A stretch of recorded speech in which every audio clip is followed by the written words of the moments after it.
Beaucoup de gens voient Dieu uniquement comme un Père aimant et miséricordieux, toujours prêt à pardonner les erreurs de ses enfants, leur offrant ainsi une deuxième chance.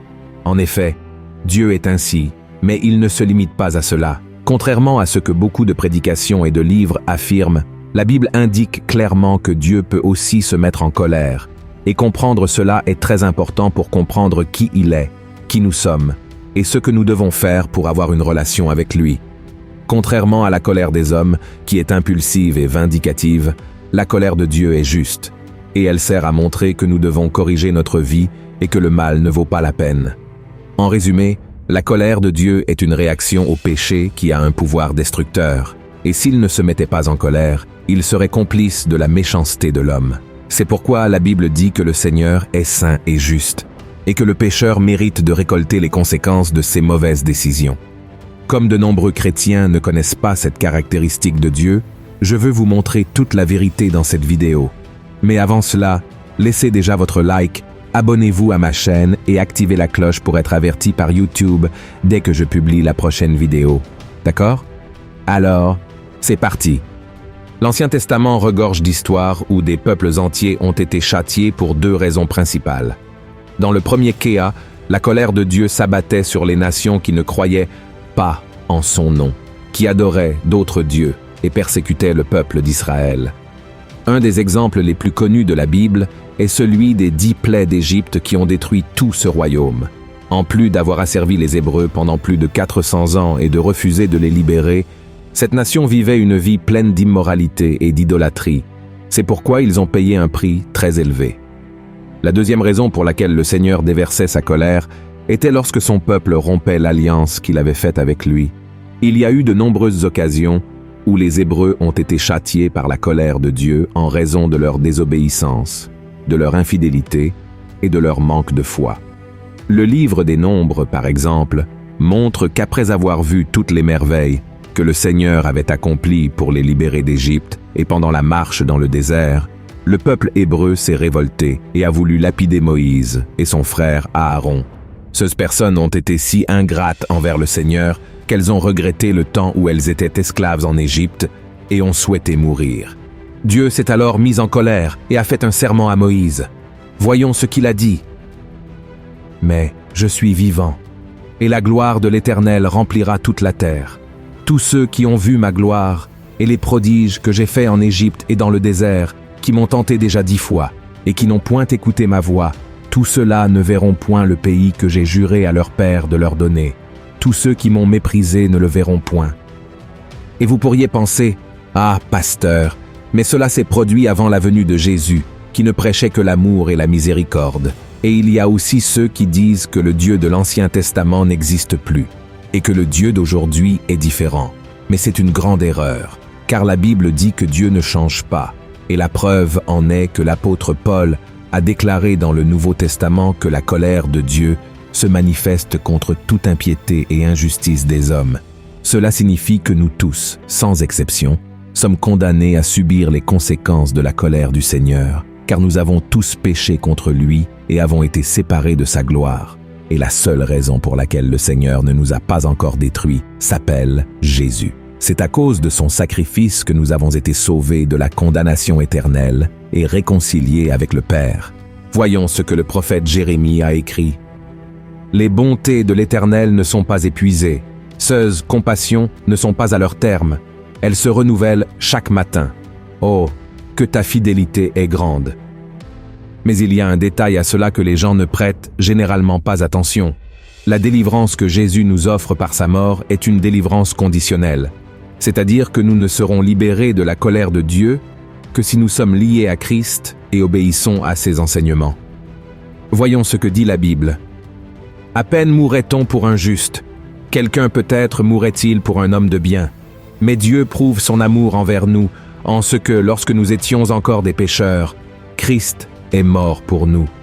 À plus forte raison donc, maintenant que nous sommes justifiés par son sang, serons-nous sauvés par lui de la colère. Car si, lorsque nous étions ennemis, nous avons été réconciliés avec Dieu par la mort de son Fils, à plus forte raison, étant réconciliés, serons-nous sauvés par sa vie.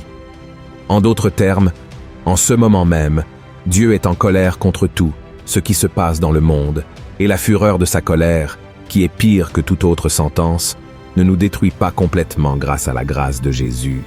Mais alors, que se passe-t-il pour ceux qui n'acceptent pas Jésus comme leur sauveur et ne suivent pas sa parole? Que se passe-t-il pour ceux qui, même s'ils ont été avertis, continuent de nier la grâce que Dieu leur offre? Ils ont préféré tourner le dos au Père et par conséquent, ils subiront les conséquences de leur choix. Et la Bible nous montre que le jugement de Dieu sur ces personnes peut être infligé de diverses manières, dans l'espoir qu'elles se détournent de leur mauvaise voie. Il peut permettre des pertes, des maladies, des phénomènes naturels et tout, ce qui se passe actuellement dans le monde. Bien sûr, toutes les tragédies ne viennent pas du Seigneur, mais il peut les utiliser pour nous humilier et attirer notre attention vers lui. C'est pourquoi, dans l'Ancien comme dans le Nouveau Testament, il y a de nombreuses mises en garde pour que nous ne jouions pas avec les choses de Dieu. Voyons ce que l'apôtre Paul a dit. Ne vous y trompez pas, on ne se moque pas de Dieu. Ce qu'un homme aura semé, il le moissonnera aussi.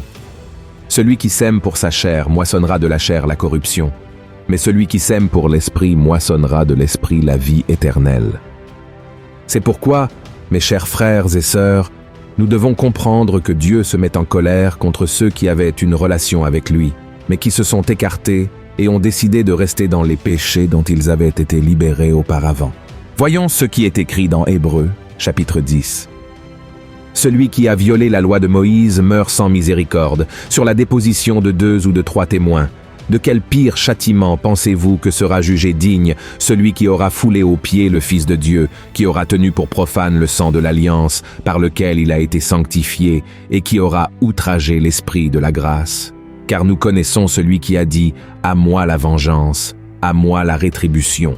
Et encore, le Seigneur jugera son peuple. C'est une chose terrible que de tomber entre les mains du Dieu vivant.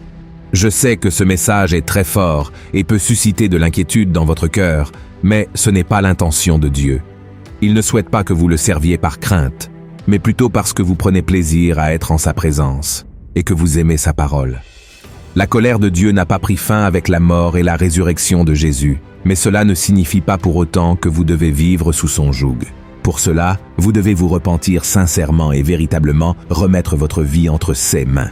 Et bien sûr, à un moment donné, vous et moi échouerons et déplairons au Seigneur, car nous sommes des êtres humains et nous commettons des erreurs même lorsque nous avons l'intention de faire le bien, n'est-ce pas? L'apôtre Paul lui-même a dit « Malheur à moi, car je suis un misérable pécheur. Le bien que je veux faire, je ne le fais pas, mais le mal que je ne veux pas faire, je le fais toujours. » Alors, sachez une chose, nous n'atteindrons la perfection que lorsque nous recevrons la vie éternelle aux côtés de Dieu. Mais jusqu'à ce jour, nous devons lutter contre notre chair, chercher à faire ce qui est juste, et lorsque nous péchons, nous devons reconnaître l'erreur, nous repentir et faire de notre mieux pour ne pas retomber dans le péché. Et surtout, je veux que vous sachiez que Dieu est bon. Dieu est miséricordieux. Il connaît notre cœur et reconnaît nos efforts dans la lutte contre le péché. Ainsi, si vous cherchez à lui plaire en tout temps, il prendra soin de vous et vous fortifiera. Dieu est toujours juste, il n'agit jamais de manière déshonorante, et il rend à chacun selon ce qu'il mérite. Dieu est le juge qui ne commet aucune erreur, et il châtie ceux qui pêchent, mais il pardonne à ceux qui se repentent. Cependant, la Bible dit qu'un jour la porte de la grâce se fermera, et ceux qui auront rejeté l'invitation de Jésus au salut souffriront de la colère de Dieu qui sera déversée pendant la grande tribulation. Pendant cette période terrible, le monde connaîtra des tragédies et des souffrances comme jamais auparavant, avec l'ouverture des 7 sceaux, le son des 7 trompettes et le versement des 7 coupes de l'Apocalypse. C'est pourquoi ne remettez pas à plus tard. Si vous confiez votre vie à Jésus aujourd'hui et croyez en lui comme votre sauveur, vous serez sauvés par votre foi et non par vos œuvres. Lorsque vous quitterez cette terre, une place vous sera réservée dans l'éternité avec Dieu. Amen. Si vous dites oui à Jésus, vous commencerez à vivre la plénitude de son amour. Mais si vous dites non, cela pourrait être le pire choix de votre vie. Jésus vous appelle. Alors, répondez à son appel. Il vous aime. Si vous avez aimé ce message, partagez-le avec vos amis et abonnez-vous à ma chaîne. Que Dieu vous bénisse.